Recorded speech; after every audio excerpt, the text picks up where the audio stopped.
I believe to do a lot of things. Và tôi tin rằng là chúng ta sẽ làm được rất là nhiều thứ. So you can see that. So I just wanted to give you impressions of how this thing is going to come.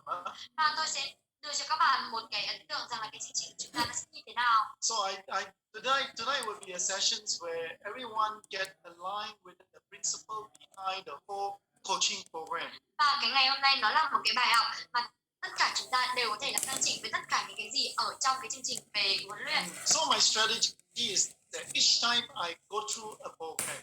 Và cái chiến lược của tôi là chính là mỗi cái lần mà tôi đi đến một cái chương trình. And I would plan in such a way that if I can't finish it tonight, I will continue the next session in another evening. Thì tôi có một cái chiến lược rằng là nếu mà tôi không thể nào mà hoàn thành nó được ở trong ngày hôm nay, thì tôi sẽ cố gắng là hoàn thành nó vào trong cái buổi sau. So of course I like to finish this program as soon as possible. Và tất nhiên là tôi cũng muốn là để có thể là xong cái chương trình này càng sớm càng tốt.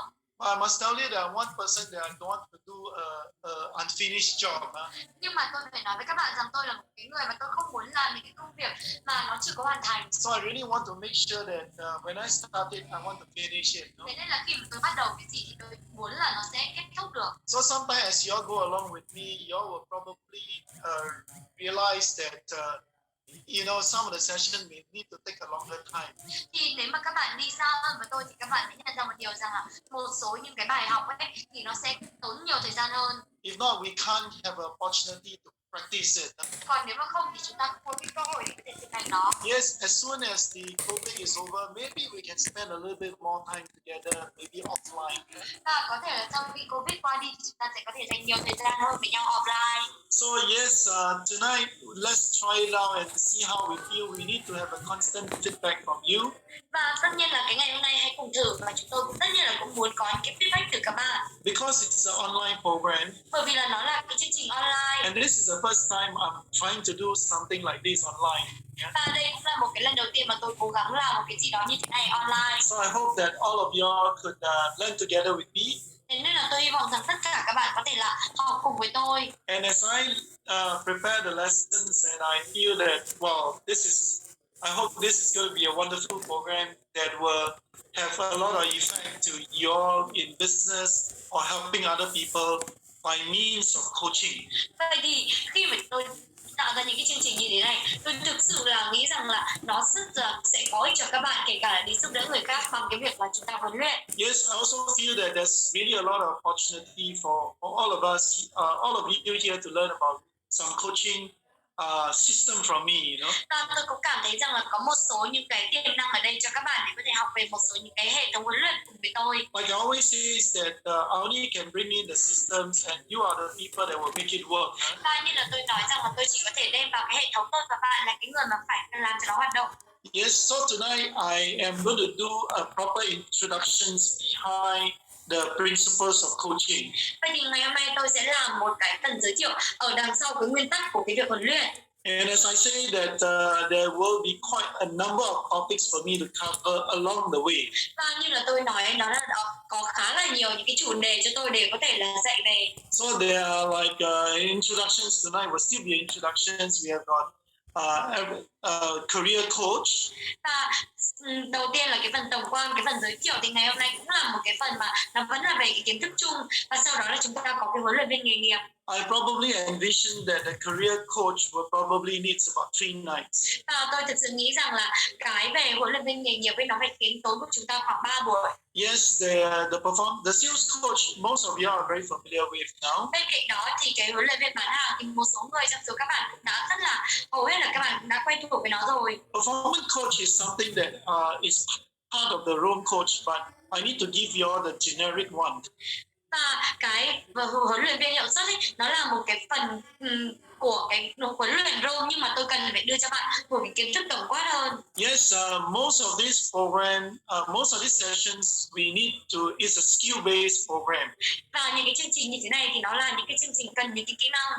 Which means that we need to have mini Zoom for you guys to break up to practice. Có nghĩa rằng là chúng ta cần phải có chia cái vòng Zoom ra cho các bạn để có thể thực hành. Yeah, more so for the topics 5 and 6, we probably will take a little bit more time because it's got to do with lean canvas and business canvas. Và bên cạnh đó cái topic, cái chủ đề thứ 5 và chủ đề thứ 6 ấy thì nó phải tốn khá là nhiều thời gian, bởi vì là nó còn phải làm business canvas với cả lean canvas nữa. And business consultancy is something that I will introduce the consultancy process that I've been doing it with for sales with the company. Và bên cạnh đó cái tư vấn doanh nghiệp nó là một số những cái kinh nghiệm cũng như là những cái mà tôi đã dùng để có thể là tư vấn, cố vấn cho doanh nghiệp về bán hàng và cho công ty. Yes, I am very excited to put all this content, all these systems into one book. Và thực sự là tôi muốn đặt tất cả cái này nó vào trong một cái cuốn sách.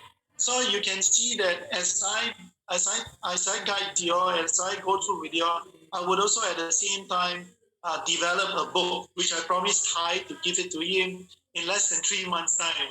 Và như là các bạn cũng biết được rằng là khi miễn là trên cái quãng đường của tôi, khi mà tôi dạy tôi và tôi học cùng với các bạn, thì tôi cũng có thể là từ đó tôi viết lên cuốn sách mà tôi đã hứa với thầy Thái rằng là tôi sẽ viết ở trong vòng 3 tháng. Yes, so I hope that you will be patient.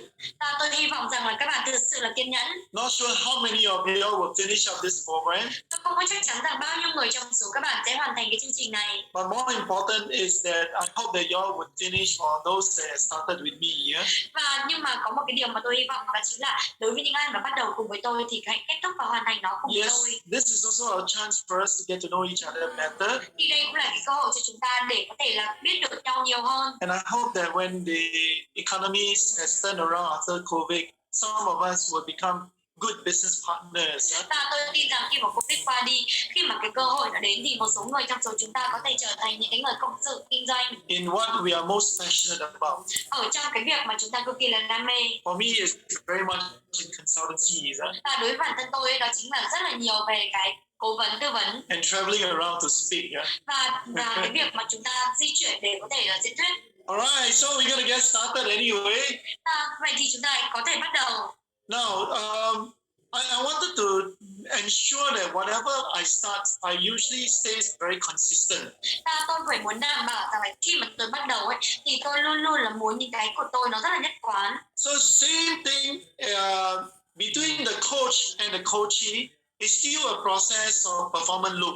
Thế nên là tương tự như thế ở giữa cái người coach và cái người coachee ấy, thì nó vẫn có cái vòng lặp hiệu suất ở đó. Yeah, this is a performance loop for the coaching systems. Thì đây chính là cái vòng lặp hiệu suất cho cái hệ thống huấn luyện. So of course, if you have a coach, you will have a coachee, right? Và tất nhiên khi mà bạn có cái người coach thì bạn sẽ có cái người coachee. At the end of the day, the coachee must have performance. Và cho đến cuối cùng thì cái người coachee cần phải có được một cái hiệu suất, một cái sự thể hiện. And we expect peak for performance if the persons are coached by us. Và chúng ta mong rằng là cái người này đạt đỉnh hiệu suất nếu mà người ta được huấn luyện bởi mình. So the same thing is this, that the coach must have a certain set of mindset to be able to do coaching. Vậy thì những cái người coach này người ta cần phải có một cái bộ tư duy nhất định để có thể là huấn luyện. Yes, I'm going to go through with you a simple principle called the EPS.CD. Yeah? Và tôi sẽ có thể là giới thiệu cho các bạn một cái nguyên tắc gọi là F.CD. So that we all can remember some of the most important mindset of a coach. Thì từ đó thì chúng ta mới có thể dễ dàng hơn để nhớ về một số những cái tư duy của một cái người huấn luyện. The next thing is what should be the attitude of a coach. Và cái tiếp theo đó chính là đâu là những cái thái độ của cái người huấn luyện. And this is very, very much with the intention that this coach setting up for. Và nó cũng cực kỳ là quan trọng để có thể nói về cái ý định mà cái người coach này người ta thiết lập. Yes, the trouble is that a lot of coaches, they have their own experience. Và có một cái điều đó chính là rất là nhiều cái người coach người ta có những cái kinh nghiệm của riêng họ. Sometimes they have a lot of preconceived idea over these persons that they are talking to. Alright, meaning to say that they always prejudge a person before even they coach a person. Có nghĩa rằng là cái người này nhiều khi là người ta sẽ có được một số những cái một số những cái nhận định về cái người đó trước khi mà người ta gặp cái người đó. It is just like if I see somebody, giống như kiểu là tôi gặp một ai đó, I look at his personality. tôi nhìn vào cái nhân cách của anh ấy. As a coach, I cannot have had an impression of him. Và thực sự là một cái người coach thì chúng ta không thể nào mà chúng ta có một cái ấn tượng ở anh ấy. I should be very self-aware of my position as a coach. Tôi cần phải nhận thức được là cái vị trí của mình là đang ở cái người huấn luyện. And I would also introduce you the 6 profile of coaches today. Và bên cạnh đó tôi cũng giới thiệu cho các bạn về 6 cái hình mẫu của cái người huấn luyện viên ngày hôm nay. So that as we move from career coach to business consultant, we would be able to use these different profiles to set ourselves and prepare ourselves to deal with the coaching. Thì từ đó khi mà chúng ta di chuyển từ cái huấn luyện viên kinh doanh sang cái cố vấn doanh nghiệp thì chúng ta sẽ có thể là sử dụng để có thể thay đổi chiến lược. And of course, we always have everything must have a fine win chip. Và tất nhiên là mỗi cái quy trình nào thì nó cũng đều có tìm kiếm chiến thắng và giữ chân. Yeah, I believe that coaching is the same. Và tôi nghĩ rằng là cái việc coaching huấn luyện nó cũng tương tự. So you are likely to find a new process in career coach. Thì gần như là các bạn sẽ tìm thấy một cái quy trình khác ở trong cái quy trình huấn luyện. So you see that in every situations of coaching, whether it's career coach, business coach, there is a new process that will come out. Thì mình mới nhận ra một điều rằng là ở trong huấn luyện, kể cả nói là cái huấn luyện nghề nghiệp hay là cái huấn luyện kinh doanh thì nó cũng đều có một cái quy trình ở trong đó. And of course, at the end of the day, this guy that is being coached by you must be able to perform better, right? Và cho đến cuối cùng cái người nào mà người ta được huấn luyện bởi các bạn ấy thì người ta phải có được cái hiệu suất và người ta có cái sự thể hiện tốt. So today, to start the whole program, Và ngày hôm nay để có thể là bắt đầu cái chương trình, I'm going to go through step by step all this the performance loop of a coaching systems. thì tôi sẽ đi qua từng bước một của cái vòng lặp hiệu suất của cái hệ thống huấn luyện. So let's start with the mindset of a coach. Thế nên là hãy bắt đầu từ cái tư duy của một cái người coach.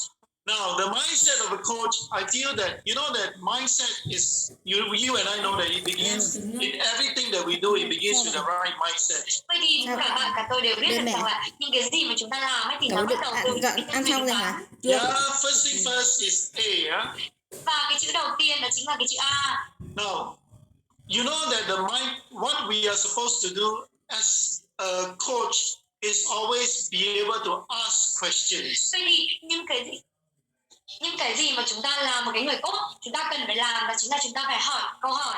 And that is really the difference between a coach and a normal salesman. Vậy thì đâu là cái điều khác biệt giữa một cái người huấn luyện viên và một cái người bán hàng bình thường? Or a coach between a teacher. Hay là người coach giữa sự khác biệt giữa cái người coach và cái người giáo viên? They ask questions that is very critical for the coachee to be able to respond and find the answer themselves. Và những cái người coach đây là cái người hỏi câu hỏi để cho những cái người coachee người ta có thể là trả lời và người ta tìm được cái câu trả lời từ chính họ. You have got to ask a question after a question and continue asking the question so that the coachee will be able to realize it. Chúng ta phải hỏi và cứ liên tục hỏi để có thể là khiến cho cái người coachee người ta nhận ra được. You can guide them. Chúng ta có thể là dẫn dắt họ. But they got to be the one giving you the answers. Nhưng mà người ta là cái người mà sẽ đưa cho các bạn câu trả lời. So the art of asking good question, or what I call high quality question for a coach is extremely important. Vậy thì cái nghệ thuật mà chúng ta đặt câu hỏi, đặc biệt là cái mà tôi gọi là cái nghệ thuật đặt những cái câu hỏi chất lượng cao của cái người coach ấy cực kỳ là quan trọng. So you see that we look at everyone as a potential. Các bạn thấy đấy, chúng ta nhìn vào tất cả mọi người như là những cái người tiềm năng. Every potential coachee that comes to us. Tất cả những cái người tiềm năng mà đến với chúng ta. And need us to guide them. Mà cần chúng ta để có thể hướng dẫn. In the back of our mind, we must always tell ourselves that this guy has a lot of potential. Thì ở trong cái sâu thẳm trong tâm trí của mình phải nói với người ta rằng là cái người này ấy, người ta có cực kỳ là nhiều những cái tiềm năng. And we must be able to find out their potential. Chúng ta cần phải tìm ra được cái tiềm năng đấy của họ. So which means that we always look at the X factors of a person. Có nghĩa rằng là chúng ta luôn luôn đi tìm kiếm những cái nhân tố bí ẩn của cái người này. And how do we do it? Is ask questions. Vậy thì chúng ta làm như thế nào? Thì chúng ta sẽ hỏi một câu hỏi. And the other thing, the A and the L is make sure that we listen actively. Còn một cái điều nữa đó chính là chúng ta phải đảm bảo rằng là chúng ta phải lắng nghe một cách chủ động. Remember that God gave us 2 ears and 1 mouth. Huh? Hãy nhớ rằng là ông trời hoặc là Chúa trời chỉ cho chúng ta một cái miệng thôi nhưng mà 2 cái tai. Yes, it apply more so for the coach. Thì nó càng có thể áp dụng ở đây cho cái việc huấn luyện. So when we listen with our heart. Và khi mà chúng ta lắng nghe bằng cả trái tim. Alright, our mind will process in such a way that we need to follow the process. Và cái tâm trí của chúng ta cần phải theo một cái rằng là tôi cần phải đi theo quy trình. Our heart will have got to show empathy. Và cái trái tim của chúng ta phải cho họ thấy được cái sự đồng cảm. So often we must put ourselves into the other person's shoes. Và nhiều khi chúng ta phải đặt mình vào trong cái hoàn cảnh của họ. And high empathy for a coach is very important. Và cái việc mà chúng ta có được cái sự cảm thông ấy cực kỳ là quan trọng. When we practice high empathy, we practice also active listening. Và khi mà chúng ta nói về những cái mà chúng ta cố gắng để chúng ta thực hành cái việc là chúng ta lắng nghe và sau đó chúng ta cảm thông. Yeah, we got to listen to their emotion too. Chúng ta phải lắng nghe những cái cảm xúc của họ nữa. There's a saying that listen the words behind the words. Và có một cái câu nói rằng là hãy nghe cái ý nghĩa ở đằng sau những cái câu nói. Listen to the words behind the voice. Alright, behind the spoken voice. Và hãy lắng nghe những cái từ ngữ, hãy lắng nghe những cái ý nghĩa ở đằng sau những cái câu nói. So what we are trying to say is that you don't listen to the big thing, you listen to the what is the person's feeling when he express a certain words. Nhưng cái gì mà tôi cố gắng nói ở đây đó chính là chúng ta hãy cố gắng là đừng có lắng nghe tổng thể không, chúng ta còn phải lắng nghe xem là cả những cái cảm nhận của họ khi mà họ nói là như thế nào. For example, a person can tell you no. Ví dụ như cái người đấy có thể nói với bạn là không. But you listen carefully, it meant to be yes. Nhưng mà nếu mà chúng ta nghe một cách cẩn thận đấy thì cái câu đấy nó còn có ý nghĩa là có. So usually coach are very sensitive about the emotions of the other person. Thế nên là nhiều khi cái người huấn luyện ấy người ta cực kỳ là nhạy cảm bởi cái cảm xúc của cái người được coach. So we need to practice the mindset of active listening. Vậy thì chúng ta cần phải thực hành được cái kỹ năng lắng nghe. The third is P. Và cái chữ P tiếp theo đó chính là chữ P. I say that P you must see potential in the person. Và như là vừa nãy tôi nói rằng là chúng ta cần phải thấy được cái tiềm năng ở trong cái người đó. Every coachee will have got some kind of X factors. Và mỗi cái người coachee người ta đều có một cái kiểu nhân tố bí ẩn. We see potential in the person. Và chúng ta nhìn thấy cái tiềm năng ở trong cái người đấy. What do we mean by potential? Vậy thì khi mà chúng ta nói đến tiềm năng có nghĩa là gì? If the persons come to us for performance coaching, nếu mà cái người đấy người ta đến với chúng ta để người ta muốn huấn luyện điệu sắt, as a coach, we always see these persons as a lot of strength, a lot of the X factor in them to be able to perform to the highest level. Thì chúng ta cần phải để ý một điều rằng là chúng ta cần phải chú ý vào điểm mạnh, chúng ta chú ý vào những cái cơ hội để có thể là giúp họ tìm ra nhân tố bí ẩn để phát huy tối đa tài năng. So what I see is opportunity with him. Vậy thì những cái gì mà tôi thấy đó chính là những cái cơ hội ở trong anh ấy. Yes, like this morning, someone was asking this question in the 21 day. Ví dụ như là buổi sáng ngày hôm nay một số người hỏi câu hỏi trong cái 21 ngày. They asked me that, Ken, you know that usually talent is not everywhere. Và người ta hỏi tôi rằng là này Ken, thường ấy là những cái nhân tài nó không có ở khắp mọi nơi. I say that I don't recruit talent.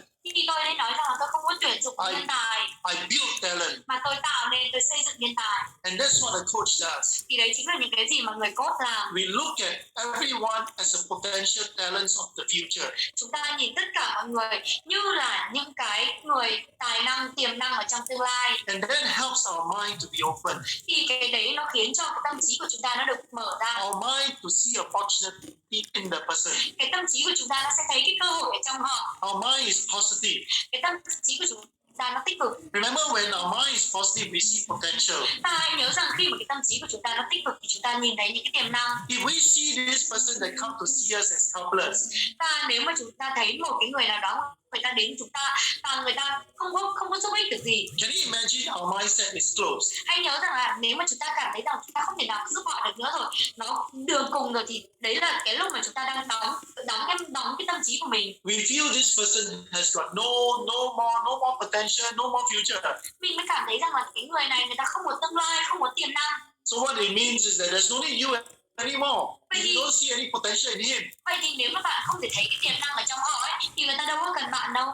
So a is very important here. Thế nên là cái người coach cực kỳ là quan trọng ở đây. When you see a potential in a person always, Nếu mà chúng ta khi mà chúng ta thấy được những cái tiềm năng của người khác, we will keep searching for it. thì chúng ta luôn luôn là tìm kiếm nó. And that's what we should do. That's our mindset. Đấy chính là những cái mà chúng ta cần làm và chính là cái tư duy của chúng ta. We see every person that come to us to be helped as a potential of the future. Hãy nhớ rằng là chúng ta hãy coi từng cái người mà đi đến để có thể cần chúng ta giúp đỡ là cái người mà cực kỳ có tiềm năng ở trong tương lai. The next thing is stay silent. Và cái tiếp theo đó chính là phải giữ yên lặng. When we ask the questions, Khi mà chúng ta hỏi câu hỏi, it is so important to stay silent for the persons to respond. cực kỳ là quan trọng để cho chúng ta có thể là giữ yên lặng để lắng nghe cái câu trả lời. Do you know that sometimes when you stay silent, Và bạn biết không, khi mà chúng ta yên lặng, coachee will feel very uncomfortable. và thực sự là một số những cái người coachee người ta cảm thấy là không thoải mái. And when the other person feels uncomfortable, make sure that coach, you must be the one that stays silent until the coachee speak up. Nhưng mà hãy nhớ rằng là bởi vì là một số người coachee người ta cần thời gian để người ta có thể suy nghĩ, và khi mà cái khoảng thời gian lặng đấy là có thể là cái khoảng thời gian để người ta suy nghĩ. Because when you stay silent, Bởi vì là khi mà chúng ta im lặng, the other person, the coachee, are forced to think thì cái người kia người ta cần phải bị bắt buộc phải suy nghĩ, and think harder, và người ta phải suy nghĩ một cách cố gắng hơn, so that he is able to clarify points to you. thì từ đó thì người ta mới có thể là dễ dàng đưa cho bạn những cái câu trả lời hơn. Yeah, so staying silent is a very powerful tool. Vậy thì cái việc mà chúng ta yên lặng nên là một cái công cụ cực kỳ là mạnh mẽ For you to get more accurate answers. cho các bạn để có thể là có được cái câu trả lời chuẩn xác hơn. Yeah, so this is really very important. And remember, the C stands for control. Và còn một cái tiếp theo đó chính là cái chữ C là control, có nghĩa là kiểm soát. You know that many times we lost control because of our ego. Và nhiều khi chúng ta bị mất kiểm soát bởi vì cái tôi của chúng ta. You remember that coaching is not about us. Cái việc mà huấn luyện nên nó không chỉ là cái câu chuyện của chúng ta. It is about the coaching journey with us. Mà nó là cuộc hành trình của cái người coachee cùng với chúng ta. If he doesn't got a problem, he will not find us. Nếu mà người ta không có vấn đề thì người ta không tìm mình. If he doesn't want to improve, he will not find us too. Nếu mà người ta không muốn cải thiện thì người ta cũng đâu có tìm mình. If he find us, we have got great responsibility. Và khi mà người ta tìm chúng ta thì chúng ta có một cái trách nhiệm. So it is very important to control sometimes our ego. Thế nên là nhiều khi cái kiểm soát được cái tôi.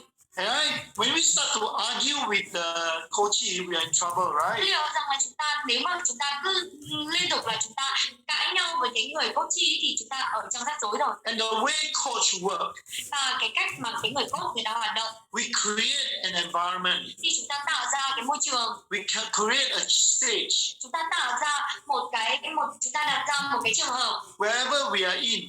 Khi mà chúng ta ở trong cái trường hợp ở đâu, trường hợp nào, We create this personal relationship and stay in control with the coachee. và chúng ta sẽ tạo ra cái mối quan hệ với cái người này, và chúng ta phải kiểm soát được cái người coachee này. Alright, so this is extremely important because if we let ourselves loose, Và cái điều này cực kỳ quan trọng, bởi vì nếu mà chúng ta đánh mất chính bản thân mình, if we lost our control, nếu mà chúng ta đánh mất cái sự kiểm soát, we were never able to deliver a good coaching session. thì chúng ta không bao giờ có thể là đưa ra được một cái buổi coaching tốt. The next thing is D.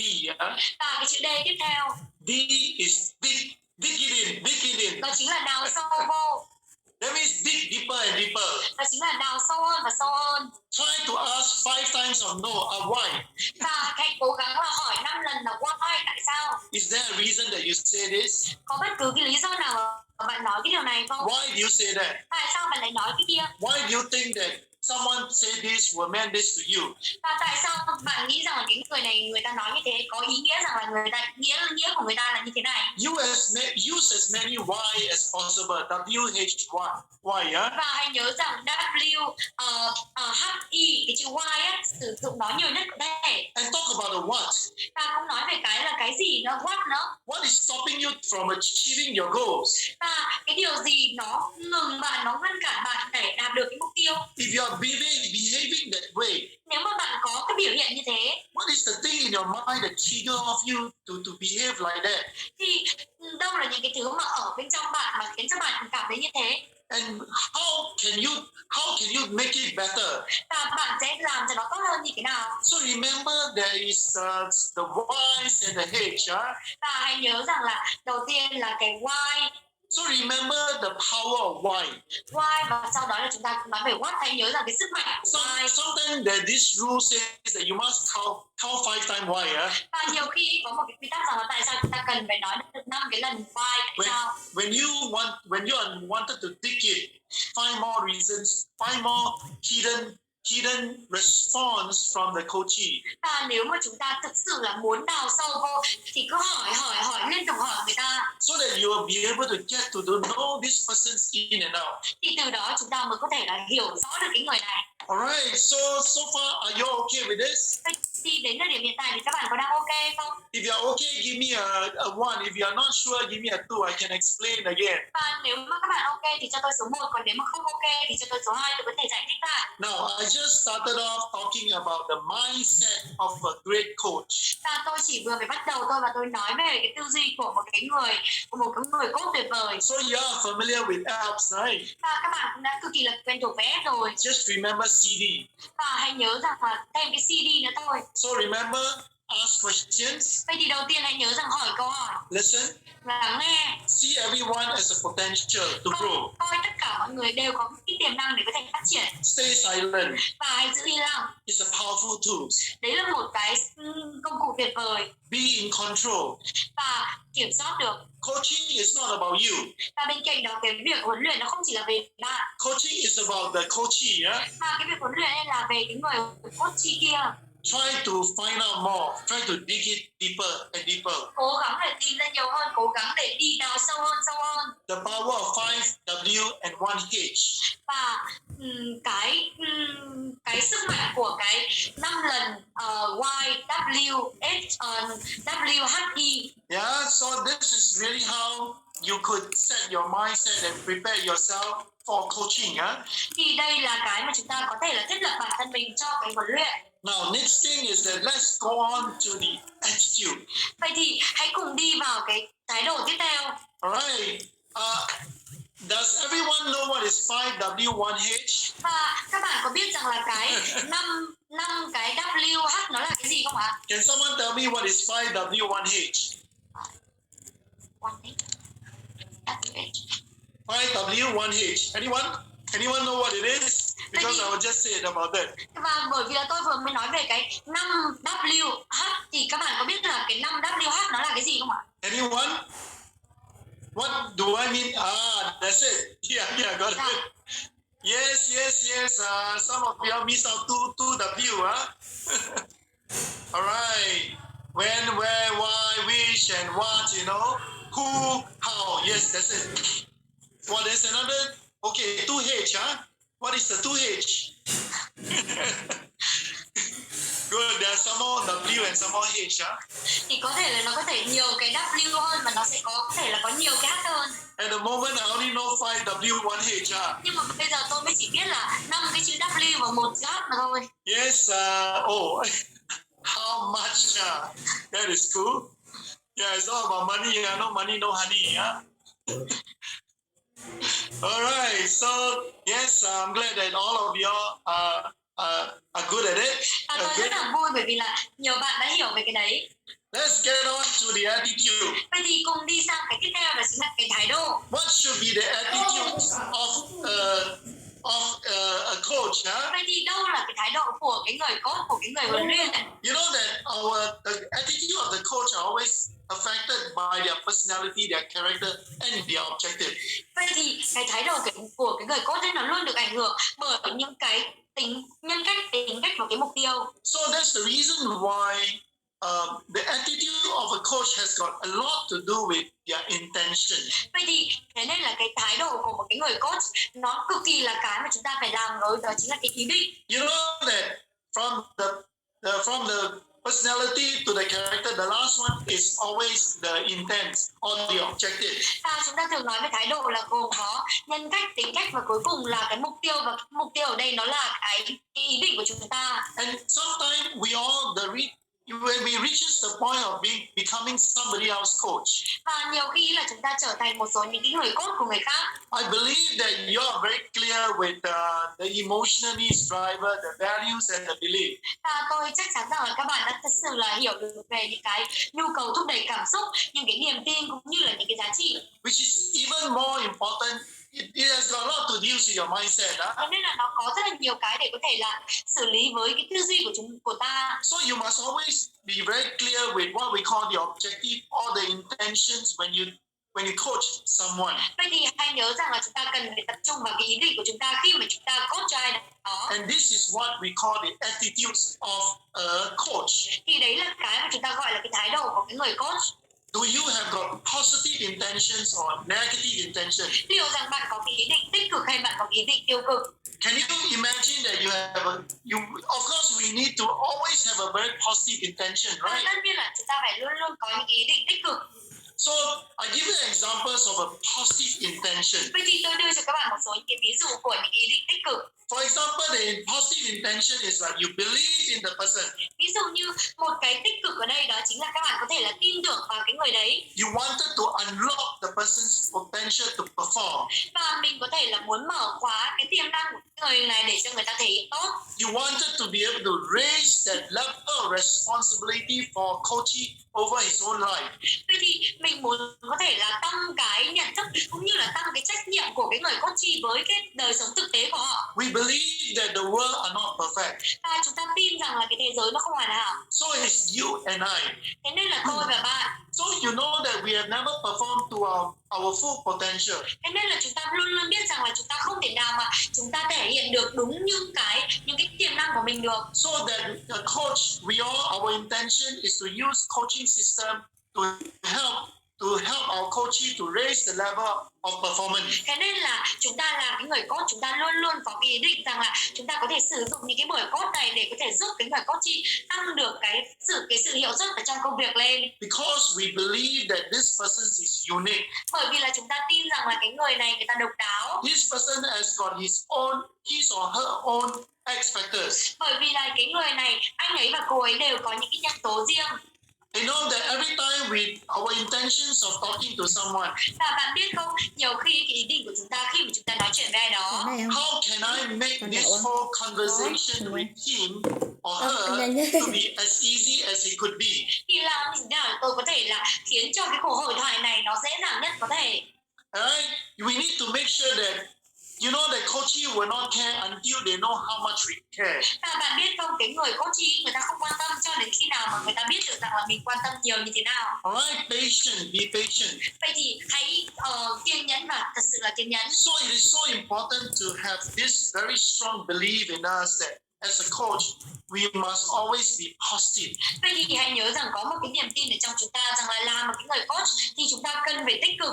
And I must tell you that we must continue to practice skill of coaching. Và hãy nhớ rằng là chúng ta phải liên tục để có thể là thực hành những kỹ năng huấn luyện. Can you imagine that we don't have a system?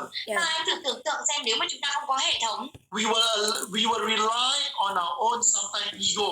Thì nhiều khi chúng ta phụ thuộc vào cái tôi của chúng ta. Remember, our experience does not represent the future. Và hãy nhớ rằng là những cái kinh nghiệm của chúng ta nó không bao giờ đại diện cho cái tương lai.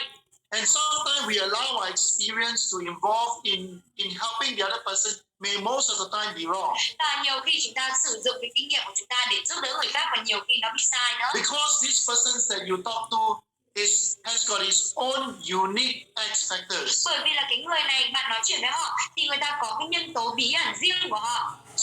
So this is so important that your intention must be very, very clear. Thế nên là cực kỳ quan trọng rằng là cái ý định của các bạn phải rõ ràng. Alright, you know what? If you got negative intent. Và các bạn biết gì không, nếu mà chúng ta có một cái ý định tiêu cực. And sometimes that's the reason why I keep saying that it is so important not to have a system and to develop the skill.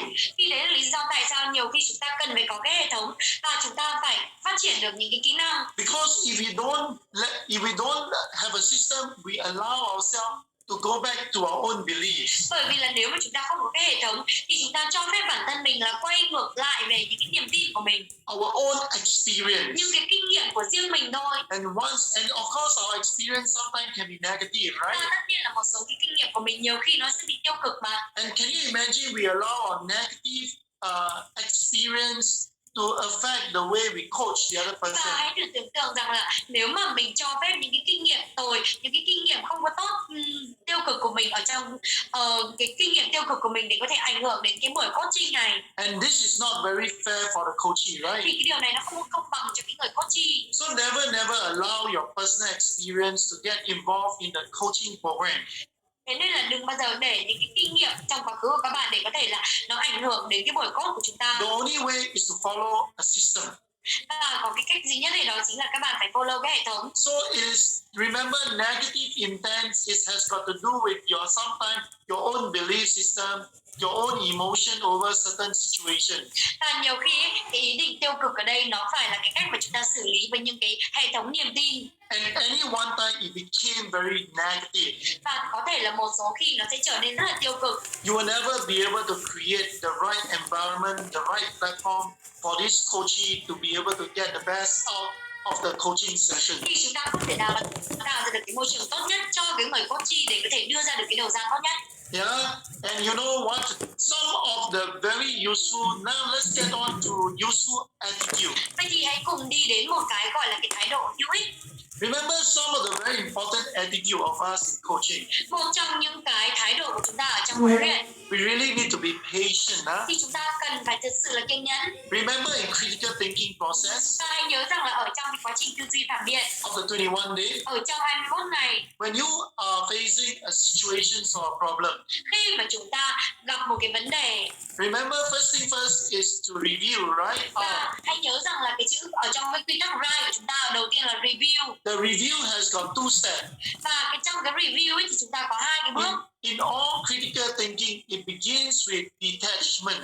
Và ở trong tất cả cái tư duy phản biện nào thì nó đều bắt nguồn từ cái việc là chúng ta tách rời. Remember, every time we engage in a coaching session, Hãy nhớ rằng là một cái lần khi mà chúng ta đi vào cái buổi coaching it is almost like practicing the critical thinking process. thì nó giống như kiểu là chúng ta thực hành cái quá trình tư duy phản biện á. It begins with this detachment. Nó cũng bắt nguồn từ cái sự tách rời. That means when you see a problem, you take a few steps backward. From a third party, you look at the problem. Có nghĩa rằng là khi mà chúng ta gặp phải vấn đề thì chúng ta lùi một số bước lại và chúng ta nhìn nó với cái tư cách là một cái người thứ ba. Yeah, so can you imagine that you are not detached from this problem of the coachee? Vậy thì nếu mà hãy thử tưởng tượng ra nếu mà các bạn không thể tách rời ra khỏi cái vấn đề của cái người coachee, As such, you allow yourself to suck inside. mà thậm chí là nhiều khi bạn có thể cho phép mình là bị vướng mắc vào cái vấn đề đấy. So you know that this is not going to work out very well in a coaching session. Thì bạn biết rằng là những cái này nó sẽ không thể nào mà hoạt động tốt ở trong một cái buổi coaching được. Yeah, it is very you got to be very genuinely interested in the other person. Và bạn có thể là hứng thú với cái người đấy. What it means is that you need to practice a lot of rapport building skill. Có nghĩa rằng là chúng ta phải tạo nên cái sự hứng thú của người đấy thì chúng ta cần phải xây dựng có được những cái kỹ năng xây dựng mối quan hệ. So the skill part of it will come to it later. Vậy thì còn những cái phần kỹ năng ấy thì chúng ta sẽ nói đến nó sau. But the important thing is like self-awareness, making sure that you are.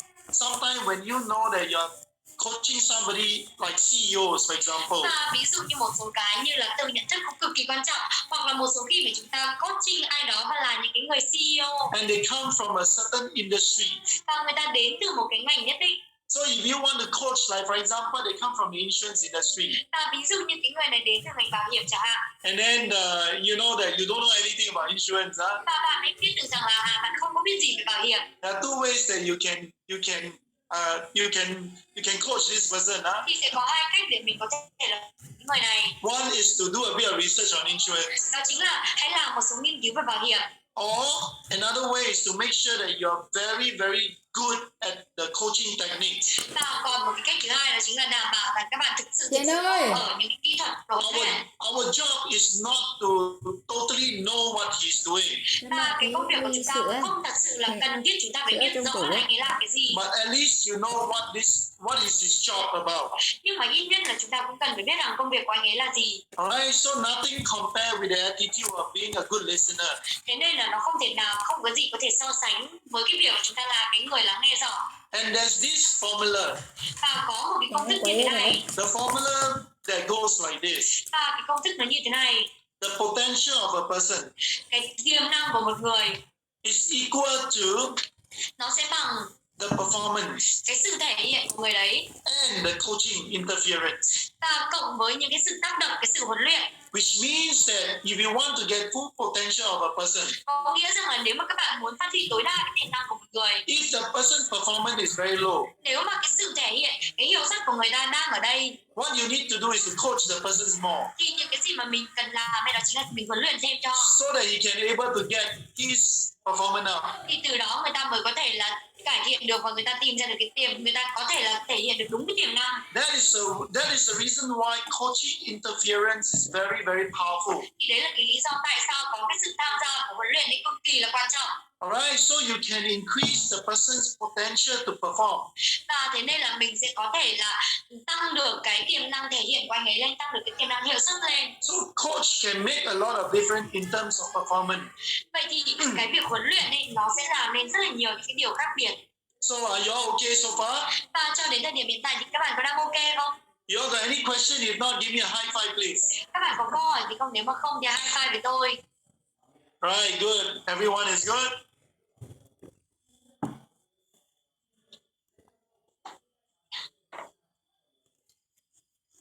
Alright, very good.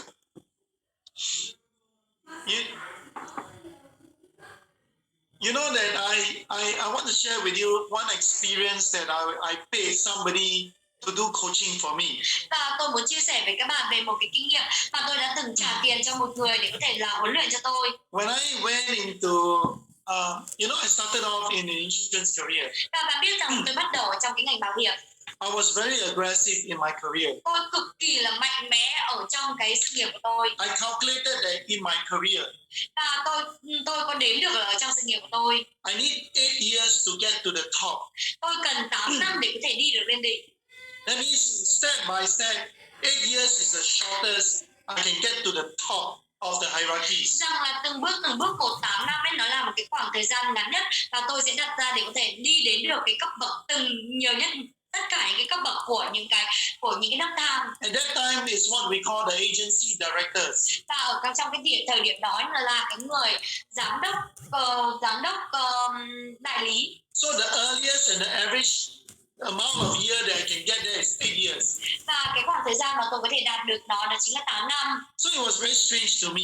Và có một cái điều cực kỳ là kỳ lạ với tôi. I actually planned my career for only 8 years Và tôi chỉ có lên kế hoạch cho cái sự nghiệp của tôi trong vòng 8 năm mà thôi, to get to the top. để có thể đi đến cái đỉnh cao. You won't believe it. Các bạn không thể nào tưởng tượng được. About 7 last year, I already reached the top.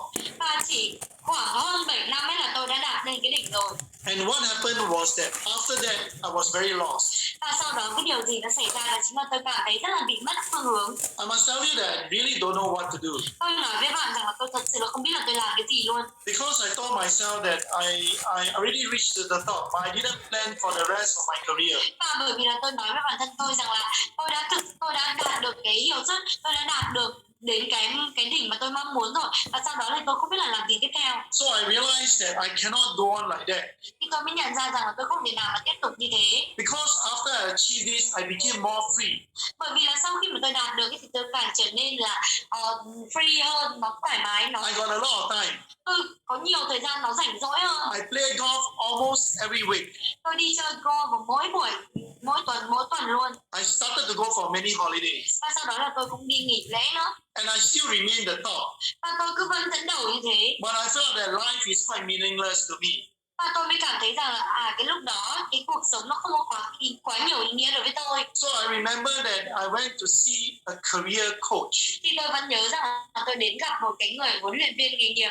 So what she did was very interesting to me. Và những cái gì mà cô ấy làm cực kỳ là thú vị đối với tôi. I spent nearly about maybe 3 months with her.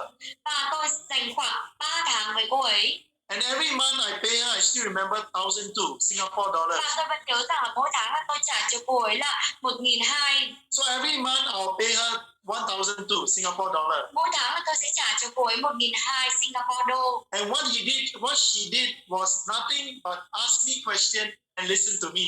Và những cái gì mà cô ấy làm ấy là không gì cả, chỉ có hỏi tôi và lắng nghe tôi. So one of the things that came out after this coaching program Vậy thì một trong những cái thứ mà nó đi ra sau những cái chương trình huấn luyện này was that I went on to do my MBAs in marketing. đó chính là tôi đi vào để làm cái MBA marketing của tôi. And I used to tell my friends around, Và tôi thường nói với những người bạn xung quanh tôi, the best thing in my career was to find a career coach and did my MBAs. và cái điều tuyệt vời nhất ở trong cái sự nghiệp của tôi đó chính là tôi tìm được một cái người huấn luyện viên nghề nghiệp và tôi làm cái MBA. Because after my MBA, actually I performed better. Bởi vì là đằng sau cái MBA ấy là tôi thể hiện được tốt hơn. I find more interesting way of doing my business. Tôi mới nhận ra một cái điều thú vị hơn khi mà làm kinh doanh. And at that time, people say that I was crazy. Và ở trong cái thời điểm đó người ta nói rằng là tôi They always tell me that, why do you need an MBA to be a successful sales director?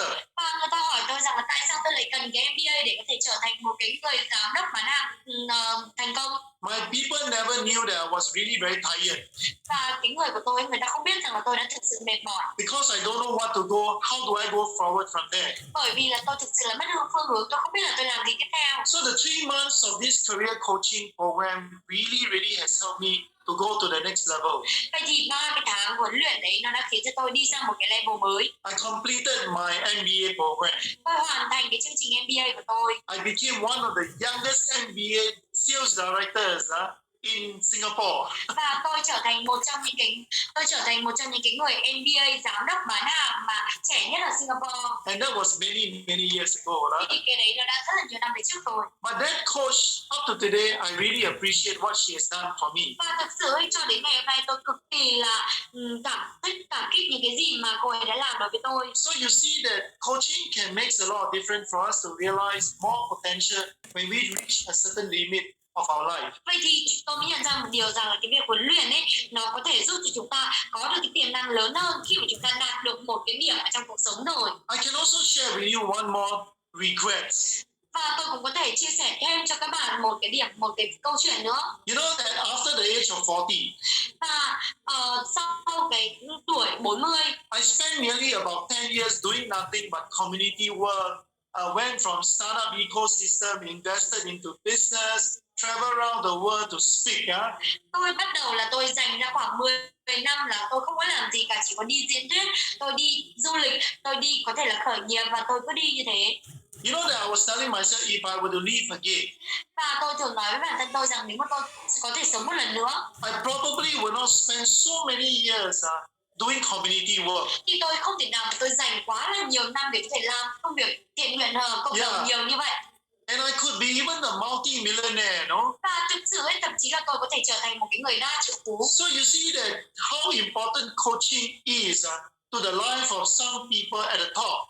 Vậy thì bạn mới thấy được rằng là cái tầm quan trọng của những cái người huấn luyện khi mà người ta ở trong một cái mức độ nhất định ở trong cuộc đời rồi, người ta đã đạt đến cái đỉnh rồi. How the roles of a coach can change the life of people. Cái vai trò của một cái người huấn luyện có thể thay đổi cuộc sống của một người là như thế nào. So because of this attitude in a coach, Và bởi vì là có cái thái độ này ở bên trong cái người coach, I decided to break this whole coaching traits into 6 different profiles. thì tôi mới tôi quyết định là sẽ đưa ra 6 những cái đặc điểm của những cái kỹ thuật coach này vào trong 6 cái hình mẫu. In which you are very familiar with probably. Và chắc chắn là những cái này là các bạn đã cực kỳ là quen thuộc với nó. And you can also visualize that if I tell you a hunter coach. Và các bạn cũng có thể tưởng tượng rằng nếu mà tôi nói với bạn rằng là cái người thợ săn huấn luyện, You know that he's very objective, right? thì bạn biết được rằng là anh ấy cực kỳ là khách quan. He focused a lot on the outcome. Và anh ấy tập trung rất là nhiều về cái đầu ra. He focused a lot on making sure that when he answers, he asks quick question and expect a certain answer very quickly and sharp. Và anh ấy đảm bảo rằng là khi mà anh hỏi câu hỏi gì thì nó cực kỳ là sắc bén, cực kỳ là sắc bén. And I think that a very performance coach person with a hunter profile it meant a lot to the coachee.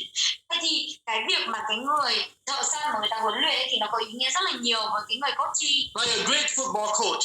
Giống như kiểu là một cái huấn luyện viên Việt đội tuyển ơi. bóng đá chẳng hạn. We have heard that some of the great football Cho mẹ coaches, xin 2 cái they are điện very thoại. strict. Một số những cái người mà huấn luyện viên mình chúng ta có thể nghe rằng là người ta cực kỳ là nghiêm khắc. Everything they rule, they follows and make sure that, and they are very hard on people that don't follow. Và mỗi cái quy tắc mà họ đề ra ấy, thì cần phải follow, cần phải theo dõi một cách nghiêm ngặt và người ta sẽ phạt rất là nặng những người nào mà không theo sau những cái nguyên tắc quy tắc. If you don't follow the rule, I get you out. Và nếu mà bạn không có follow cái quy luật đấy thì tôi sẽ loại bạn ra. If you don't, you underperformance under my coach, I cut you off. Và nếu mà bạn thể hiện mà không đúng những cái gì mà tôi coach cho bạn ấy thì tôi sẽ loại bạn đi. Hunter communicates with very clear objective and clear intention. Cái người thợ săn người ta giao tiếp với một cái mục tiêu rất là rõ ràng, với một cái ý định rõ ràng. And really no nonsense. Huh? Và không có nói linh tinh. Right? So that is for the hunters. Thì đây chính là cái người thợ săn. Now, remember like any sales profile. Ta hãy nhớ rằng là như bất cứ cái hình mẫu nào. The ideas of this whole SCM program was allowing us to know that there are 6 different ways of selling. Thì giống như kiểu là 6 cái hình mẫu này, chúng ta cũng có biết rằng là có 6 cái cách khác nhau bán hàng. We must be flexible enough when we see a certain customer to adjust ourselves so that we will be more effective. Thì chúng ta có thể là dựa vào từng cái khách hàng để có thể là điều chỉnh bản thân để chúng ta trở nên hiệu quả hơn. In the same way as coaching. Ở trong coaching huấn luyện nó cũng tương tự. Certain kind of coaching program required a certain kind of coaches. Và một trong những cái chương trình huấn luyện khác nhau, đặc biệt là những cái chương trình huấn luyện khác nhau nó sẽ yêu cầu những cái kỹ năng cũng như là những cái người coach khác nhau. Yes, look at the painter. Và hãy cùng nhìn vào cái người họa sĩ. A painter naturally is a very real person. Và cái người họa sĩ thường là một cái người cực kỳ là thực tế. Yeah, he is very realistic. Và anh ấy cực kỳ là thực tế. And he's very balanced person. Và anh ấy cũng là một cái người mà cực kỳ là cân bằng. Because he focused on the needs of the other person that he needs to solve. Bởi vì là anh ấy tập trung vào cái nhu cầu của cái người mà anh ấy có thể giải quyết vấn đề cho họ. Yeah, he allows these persons to be able to visualize his behaviors, và to perform. Anh ấy cho phép cái người này có thể là mường tượng ra những cái hành vi mà có thể thể hiện. He or she, the coach is naturally one person that are able to create a very nice environment for the persons to feel so good about sharing with give feedback to the coach. Và anh ấy tạo nên những cái môi trường thật là tốt để cho cái người kia người ta cảm thấy thực sự là thoải mái để có thể là đưa cho những cái người coach những cái phản hồi. And he's very realistic. Anh ấy cực kỳ là thực tế. If the coachee cannot work, nếu mà cái người coachee kia người ta không thể nào mà làm được, you just got to let him go. Thì phải để cho họ đi. Let him move on. Để cho họ đi tiếp. It will be để better. cho họ rời đi. It will be better for this person to move on, right? He's realistic. Và anh ấy cực kỳ là thực tế. Yeah, so that is for the actors. Thì đây chính là painters, đấy là cho cái người họa sĩ. And then of course the next one will be the actor. Và tiếp theo là cái người diễn viên. Well, actor, you know that they are very flexible, huh? Và bạn biết rằng những người diễn viên người ta cực kỳ là linh hoạt. They are they are able to turn and twist around and adjustable. Và người ta có thể là điều chỉnh được và người ta có thể thay đổi. They apply a lot of their showmanship, huh? Và anh ấy ứng dụng rất là nhiều những cái kỹ năng mà thể hiện. They are able to align themselves to the behavior of the coachee. Và anh ấy có thể là điều chỉnh bản thân cho nó phù hợp với những cái phản hồi, những cái hành vi của người coachee. Yes, sometimes they make it very fun. Và nhiều khi là anh ấy khiến cho những cái buổi như thế cực kỳ vui. Because he's able to connect with the coachee very fast. Bởi vì anh ấy có thể dễ dàng kết nối với cái người coachee rất là nhanh. So the good tricks of an actor is he's flexible and he's adjustable. Vậy thì cái điểm tốt của cái người họa sĩ ở đây là chính là anh ấy linh hoạt và có thể điều chỉnh được. Yes, the next profile is our counselor. Và cái tiếp theo đó chính là cái nhà tư vấn của chúng ta. Well, counselor always make a great coach. Và cái người nhà tư vấn là những cái người huấn luyện viên tuyệt vời. Reason is because he allow what we call participative feedback. Và bởi vì lý do tại sao? Bởi vì là anh ấy cho phép những cái sự phản hồi của người tham gia. You know that even the coachee embarrassed himself by asking, saying the wrong thing. Và nhiều khi nếu mà cái người coaching người ta khiến cho cái người kia người ta không thoải mái bởi vì là trả lời liên tục những cái câu trả lời sai. Counselor is very patient. Nhưng mà cái nhà tư vấn người ta cực kỳ là bình tĩnh. The counselor coach won't tell the coachee is wrong. Cái người này người ta sẽ không nói với cái người coachee rằng là ê bạn sai rồi đâu. He allows the coachee to participate in his own explanation or in their own joke.